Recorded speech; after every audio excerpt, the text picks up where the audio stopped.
नमस्कार दोस्तों, कैसे हैं आप। आज की इस वीडियो में हम जानेंगे सल्तनत काल के बारे में कुछ इंपॉर्टेंट पॉइंटों को डिस्कस करेंगे जो कि आपके एग्जाम के लिए बहुत ही इंपॉर्टेंट रहेंगे।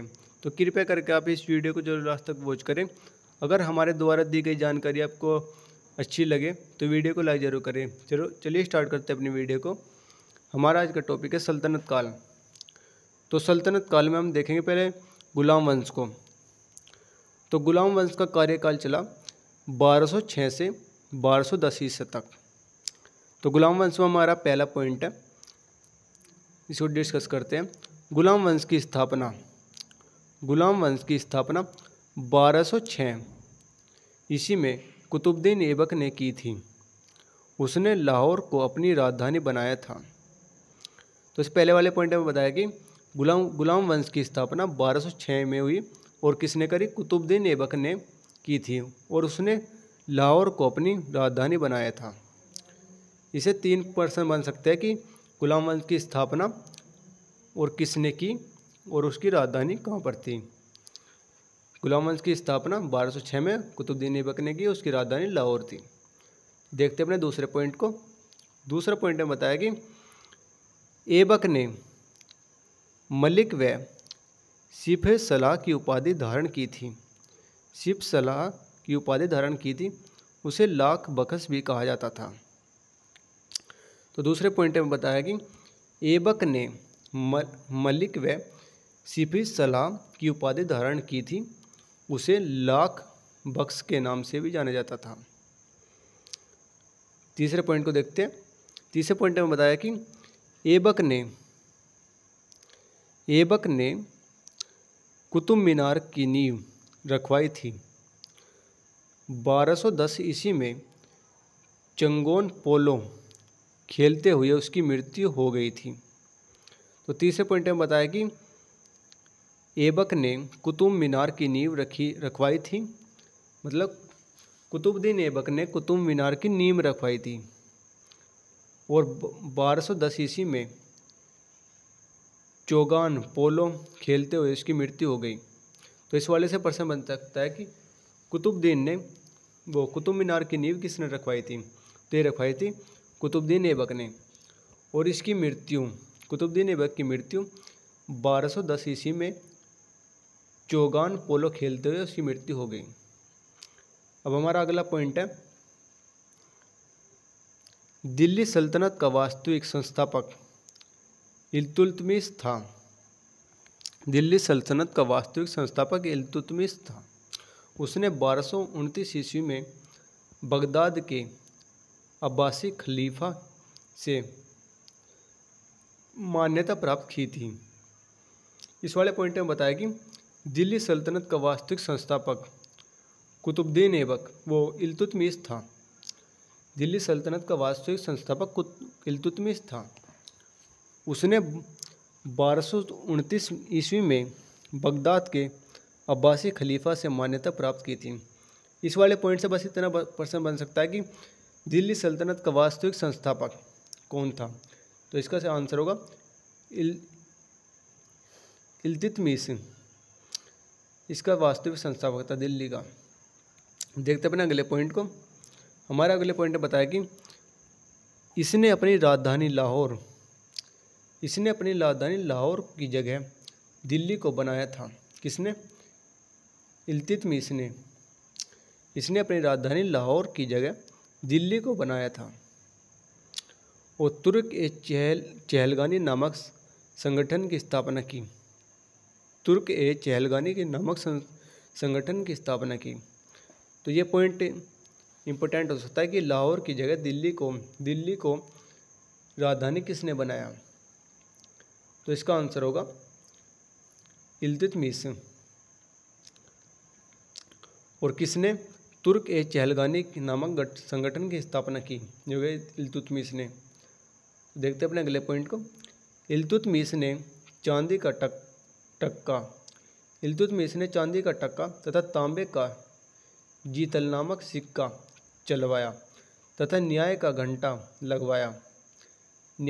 लगवाया तथा साथ ही कुतुब मीनार का निर्माण पूरा करवाया। ये वाला पॉइंट हमारे लिए बहुत इंपॉर्टेंट है। इसमें हमें बताया कि इल्तुतमिश ने चांदी का टंका तथा तांबे का जीतल नामक सिक्के चलवाए और न्याय का घंटा लगवाया और कुतुब मीनार को भी इसने पूरा करवाया। कुतुबुद्दीन ऐबक ने तो उसकी नींव रखी और कुतुब मीनार का निर्माण पूरा करवाया इल्तुतमिश ने। तो इससे पॉइंट नोट करना, ये से क्वेश्चन बन सकता है। अब देखते हैं अपने अगले पॉइंट का।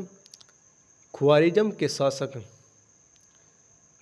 के शासक जलालुद्दीन मकबरानी को यहाँ शरण न देकर इल्तुतमिश ने अपनी साम्राज्य को चंगेज खां मंगोल आक्रमण से बचाया था। तो ये वाला प्रश्न भी पॉइंट भी बहुत इंपॉर्टेंट है कि वो जिसे प्रश्न बन सकता है कि मंगोल आक्रमण किसके शासन काल में हुआ, तो इल्तुतमिश के शासन काल में आया है मंगोल आक्रमण। इसने वो ख्वारिज़्म के शासक जलालुद्दीन मकबरानी को अपनी यहाँ शरण न देकर इल्तुतमिश ने अपनी साम्राज्य को चंगेज खां मंगोल आक्रमण से बचाया। जलालुद्दीन मकबरानी को इसने शरण नहीं दी, इसलिए चंगेज खां मंगोल आक्रमण नहीं हुआ। अब देखते हैं अपने अगले पॉइंट को। रजिया सुल्तान 1240 ईस्वी में प्रथम मुस्लिम शासिका बनी थी। ये बनी प्रथम मुस्लिम शासिका। कौन थी? रजिया सुल्तान। किस सन में बनी? 1240 ईस्वी में।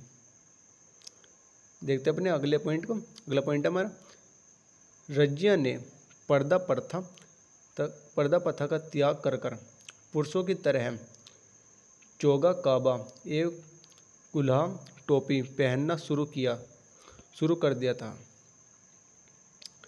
तो ये वाला पॉइंट इतना खास नहीं है। देखते अपने अगले पॉइंट को। रजिया ने अल्तुनिया से विवाह किया तथा जलालुद्दीन याकूत को अमीर याकुर अस्तबल का प्रमुख नियुक्त किया था। जलालुद्दीन याकूत को अमीर याकुर एक उपाधि है, अस्तबल का प्रमुख नियुक्त किया था। तो देखते हैं अपने अगले पॉइंट को। हमारा अगला पॉइंट है 13 अक्टूबर 1240 को रजिया की हत्या डाकू ने कैथल के पास कर दी थी। रजिया की हत्या डाकुओं ने 13 अक्टूबर 1240 को कर दी थी। हमारा अगला पॉइंट है रजिया के बाद बैराम शाह शासक हुआ। उसने नयाब ए मामलिकात का एक पद सृजन किया तथा इख्तियारुद्दीन एतगीन को इस पद पर नियुक्त किया। तो ये वाला पॉइंट इतना खास नहीं है। चलिए अगला पॉइंट देखते हैं। हमारा अगला पॉइंट बताता है कि नसाउद्दीन महमूद ऐसा सुल्तान था जो टोपी शिकार अपना जीवन निर्वाह करता था। नसाउद्दीन महमूद ऐसा सुल्तान था जो टोपी सीलकर अपना जीवन निर्वाह करता था। हमारा अगला पॉइंट है बलबन 1266 ईस्वी में गियासुद्दीन बलबन के नाम से सुल्तान बना। यह तुर्क ए चहलगानी का सदस्य रहा था। तो ये वाले पॉइंट इंपॉर्टेंट है कि बलबन किस वर्ष 1266 ईस्वी में गियासुद्दीन बलबन के नाम से सुल्तान बना। देखते हैं अपना अगला पॉइंट। अगला पॉइंट हमारा है बलबन ने जिले इलाही ए नियावत खुदाई की उपाधि धारण की।